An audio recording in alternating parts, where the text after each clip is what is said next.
Olá a todos, vamos para a nossa primeira aula de atomística aí, modelos atômicos.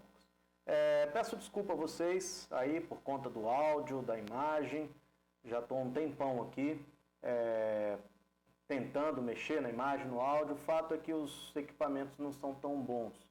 Então, se eu aumento o áudio, gera ruído. Se eu melhoro a qualidade da imagem, gera um certo delay aí na fala.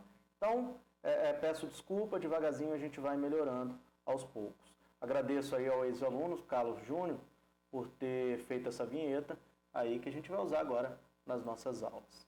Então vamos lá, vamos ver aqui, porque o nosso objetivo da aula é falar um pouquinho sobre os modelos atômicos. E não dá para falar de modelo atômico se não retornar um pouquinho lá na Grécia Antiga, na filosofia. Até porque a palavra átomo, ele veio da Grécia Antiga, ele veio dos filósofos. Principalmente esses dois filósofos aí, chamados de Leucipo de Mileto e Demócrito. Esses dois, eles chegaram à conclusão que o átomo ele era algo que não poderia mais ser divisível, que tudo no mundo era formado de átomos, que era a menor partícula possível, que se dividia, até chegar num momento, e aí você tinha as coisas não divisíveis. Por isso o nome átomo, a tradução do nome átomo, vem de algo não divisível. A gente sabe que hoje não é isso, mas o nome átomo ele veio dali. O primeiro modelo atômico, de 1808, por um cientista inglês chamado John Dalton. O Dalton, ele depois tem até uma curiosidade, que a deficiência visual lá chamada de daltonismo veio em função do que Dalton tinha. Para o Dalton, a matéria era constituída de pequenas partículas, chamadas átomos. O nome átomo ele, é até hoje.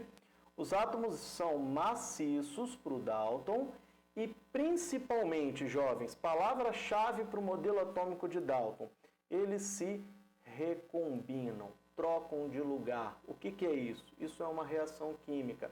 Átomos trocando de lugar. Partindo-se do princípio lá da frase do Lavoisier, que na natureza nada se perde, nada se cria, tudo se transforma, troca de lugar. Tá? O Dalton ele usou simbologias para identificar as substâncias químicas conhecidas na época, aí com tamanhos, com formas diferentes para poder simbolizar isso. O Dalton também tem algumas importâncias dentro da física, quando ele estuda lá as pressões parciais dos gases. Cerca de 100 anos depois, lá para 1904, 1905, surge o modelo atômico de Thomson, aonde para ele o átomo é esférico, ele é positivo, o átomo é positivo, ele é uma grande massa positiva, ele não é maciço, tá? E também ele possui cargas negativas incrustadas, ele usa inclusive essa palavra, incrustadas dentro do átomo. O objetivo de estudo dele era o elétron, tá? Ele tem uma série de experiências para a identificação de elétron, e o modelo dele fica conhecido lá como pudim de passas. Logicamente a gente sabe que esse não é o modelo correto, mas o Thomson ele foi muito importante, porque embora o nome átomo seja indivisível, a partir de agora, modelo atômico de Thomson, o átomo é divisível em duas subpartículas só, no momento, cargas positivas e negativas, denominadas elétrons. Mas o átomo agora, embora o nome seja não divisível, ele é sim algo divisível. Logo depois de Thomson, surge um modelo, um novo modelo atômico de Ernest Rutherford, que foi inclusive aluno do Thomson, tá? Ele ganha inclusive um prêmio Nobel 2 anos depois de Thomson. O Thomson ganha em 1906, ele ganha em 1908, o Rutherford. O Nobel do Rutherford foi em função de estudos com a radioatividade. Ele é considerado por muitos aí como o pai da física nuclear. Mas o modelo atômico de Rutherford ele traz uma diferença considerável para o Thomson. O Thomson, o átomo era algo esférico, uma coisa só. Para o Rutherford, não. Para o Rutherford eu tenho um núcleo que é muito pequeno e também uma grande região vazia. Nessa grande região vazia, chamada de eletrosfera, os elétrons estão dispersos ali. Então perceba aqui, ó, um núcleo positivo e uma grande região vazia chamada de eletrosfera. A experiência de Rutherford é muito importante para vocês saberem. A experiência de Rutherford tem uma série de questões aí em vestibulares onde pergunta alguma coisa a respeito da experiência de Rutherford. Como Rutherford estudava muito a radioatividade, ele utilizou um feixe de partículas que são partículas positivas, e incidiu isso sobre átomos de ouro. Já se sabia, obviamente, que as partículas iguais elas vão se repelir. As opostas se atraem, porém as iguais elas se repelem. Então, quando você lança partícula alfa no átomo, no espaço vazio, perceba que não tem desvio nenhum. Agora, quando essa partícula positiva ela encontra com um núcleo que também é positivo, olha aqui, ó, ela sofre algum desvio, ela vai bater e vai desviar. Então ele consegue chegar à conclusão que você tem um núcleo que é muito pequeno e você tem uma eletrosfera, uma região vazia que é muito grande. Por quê? A maior parte dos feixes passam sem sofrer desvio. Uma pequena parte que bate no núcleo é desviado. Essa é a ideia do modelo atômico de Rutherford. Ele usa aqui o polônio, que não foi descoberto por ele, foi descoberto pela Marie Curie. Usa feixes dessa partícula alfa sobre uma folha de ouro. Esses átomos aqui representam a folha de ouro. E aí eu tenho aqui o desvio ou não dessas partículas. Tá bom? Esse é o modelo atômico de Rutherford. Depois de Rutherford, surge o modelo atômico de Bohr. Alguns livros, inclusive, chamam de modelo de Rutherford-Bohr, porque o Bohr ele atualiza, ele aperfeiçoa o modelo de Rutherford. O Bohr tem uma história muito interessante, também ganha um prêmio Nobel, só que lá em 1922. O Bohr ele é professor de uma série de cientistas que ficaram famosos depois.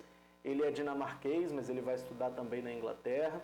Em algum momento o Bohr está estudando dentro da equipe de pesquisa do Thomson. Em outro momento ele se torna aluno e companheiro de Rutherford, e é onde que o modelo atômico dele se concretiza quando ele estava ali estudando com Rutherford na Universidade de Manchester. Perceba que há uma cronologia muito próxima, Thomson, Rutherford e Bohr, a distância entre Dalton para o Thomson.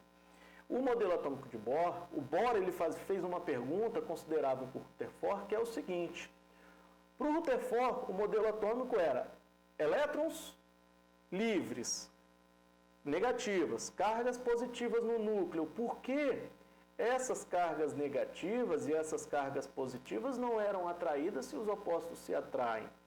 Consegue entender? E aí, o modelo seria lá aquele modelo de Thomson, onde está todo mundo juntinho. E o Rutherford ele não consegue responder essa pergunta, por isso que entra o modelo atômico de Bohr. O Bohr diz que, os Bohr, que os elétrons eles se movem ao redor do núcleo. E nessa movimentação ao redor do núcleo, existem camadas energéticas, como se fossem os planetas girando aí ao redor do Sol. Sol, o núcleo, os planetas, os elétrons. Então, eles estão ali dentro de algo com uma energia fixa, quantizada. Depois isso é até quebrado por outro cientista, de Broglie, mas enfim, os modelos atômicos a gente para aqui no Bohr. Ele tem uma energia quantizada ali, tá? E essas camadas, esses níveis, ele denomina aqui como K, L, M, N, O, P e Q. Bom? Muito importante saber sobre o Bohr, foi questão do Enem do ano passado, de 2019, os postulados de Bohr. Quais são os postulados? Para que servem os postulados? Bohr determina como que ocorre a emissão de energia, como que a energia é emitida, tá? Existem até alguns testes aí para comprovar, o teste da chama, até o mesmo fogo de artifício, ele comprova o modelo de Bohr.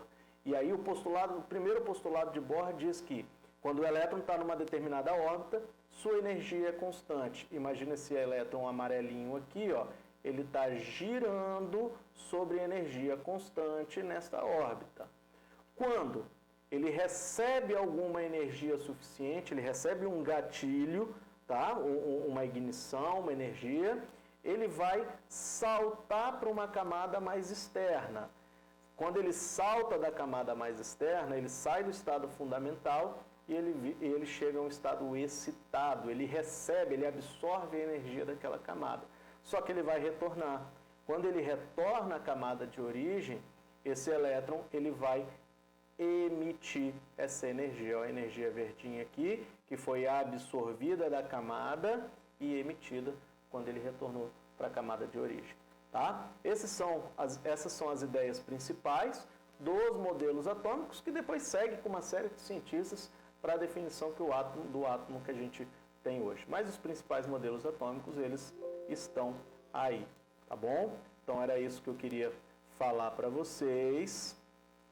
Espero que vocês tenham gostado. Mais uma vez peço desculpa pelas falhas, mas devagarzinho a gente está melhorando, tá tentando adquirir alguns equipamentos aí para melhorar as nossas aulas.